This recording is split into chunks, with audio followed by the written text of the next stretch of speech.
আসসালামু আলাইকুম। আমার খুব পছন্দের একটি জিনিস পেটা তরকারি। মাছের এই পেটাটা খেতে এত ভালো লাগে, কি আর বলবো! আমার বাসা নিয়ে অনেক মজার একটা তরকারি। এই পেটাটা অনেক বেগুন দিয়ে রান্না করলে অনেক মজার হয়। পেঁয়াজ দিয়েও রান্না করা যায়।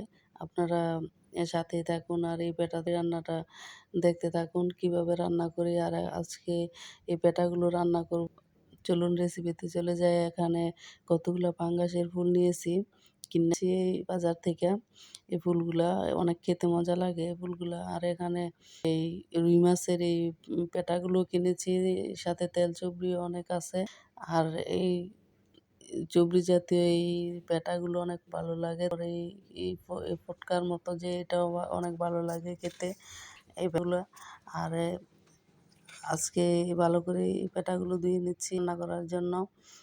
সবগুলো রান্না করব আজকে। আর এখানে প্রথমে কড়াইয়ে বসালাম, কড়াইতে সয়াবিন তেল দিয়ে দিচ্ছি, সাথে কতগুলো পেঁয়াজ দিয়েছি আর একটু আদা রসুন বাটাও দেব। একটু ভালো করে নাড়াচাড়া দিয়ে কয়েকটা কাঁচামরিচ দিয়ে দিব।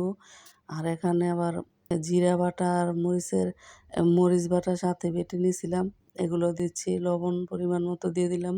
এখানে হলুদের ফাঁকিও দিব পরিমাণ মতো, কিন্তু মরিচের ফাঁকি দিব না।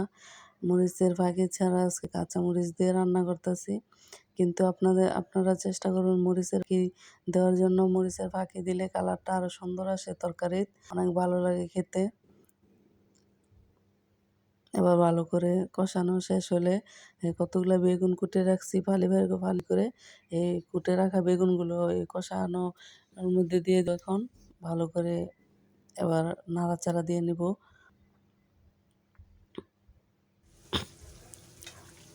এবার ধুয়ে রাখছি যে পেটাগুলো, এই পেটাগুলো এবার দিয়ে দিব বেগুনের সাথে। সবগুলো পেটা দিয়ে দিব।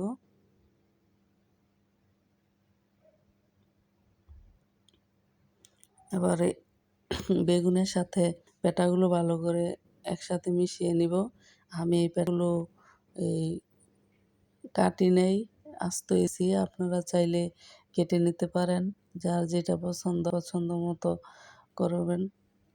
আমার কাছে পছন্দ আস্তেই রেখেছি আজকে, আস্তেই খাবো আজকে। এখানে দেখুন আবার পেটাগুলোর মধ্যে থেকে পানি উঠছে অনেকগুলা। এই পানিগুলো ভালো করে শুকাতে হবে, আর তলির যা না লেগে যায় ভালো করে খালি নাড়তে হবে। আর দেখুন পানিগুলো শুকিয়ে আসছে। এখানে আবার অনেকগুলো তেল উঠছে, যে তেলগুলো দেখাইছিলাম এগুলো উঠছে আবার মাছের। এখানে আবার এই তেলগুলো আমি আবার বাটিতে রেখে দিছি। এই এই তেলগুলো আবার কড়াই থেকে নামায় নিছি বাটিতে। আমি এই তেলগুলা আবার অন্য তরকারিতে কাজে লাগাবো। এখানে আমার তরকারি রান্না করা শেষ, পেটা তরকারি। এখন চুলাটা অফ করে দিব। এখানে আবার দেখুন আমার পেটা তরকারি ফাইনাল লুক। এখন আবার একটা প্লেটে বেড়ে নেব। হ্যাঁ, এখন তরকারিটা দেখতে সুন্দর হয়েছে।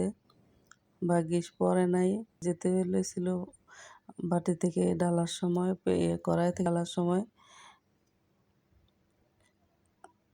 মাশাআল্লাহ অনেক সুন্দর হয়েছে রান্নাটা। আর এখানে দেখুন কতগুলা পেঁয়াজ কুচি আর দারচিনি এলাচ এবং এই খিচুড়ির জন্য বাগাতেছি।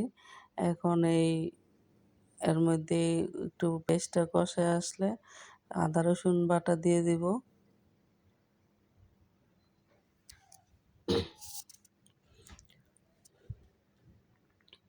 এখন ভালো করে পেঁয়াজের সাথে আদা রসুনটা একটু নাড়াচাড়া দিয়ে পরিমাণ মতো হলুদের ফাঁকি লবণ দিয়ে দিলাম।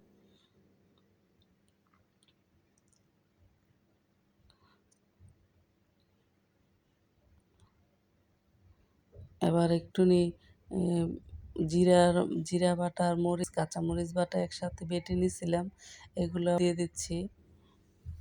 এখানেও ফাঁকি মরিচ ব্যবহার করিনি, আপনারা ফাঁকি মরিচ দিয়ে নেবেন।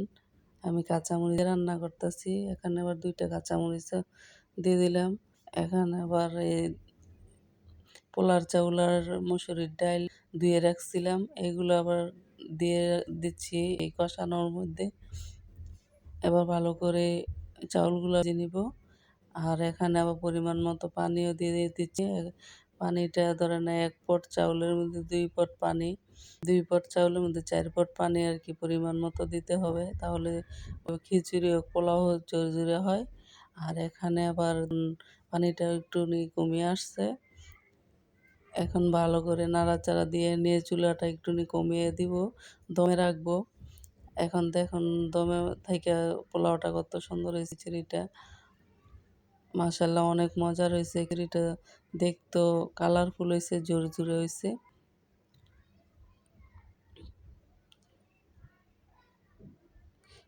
অনেক সুন্দর একটা খিচুড়ি হইছে।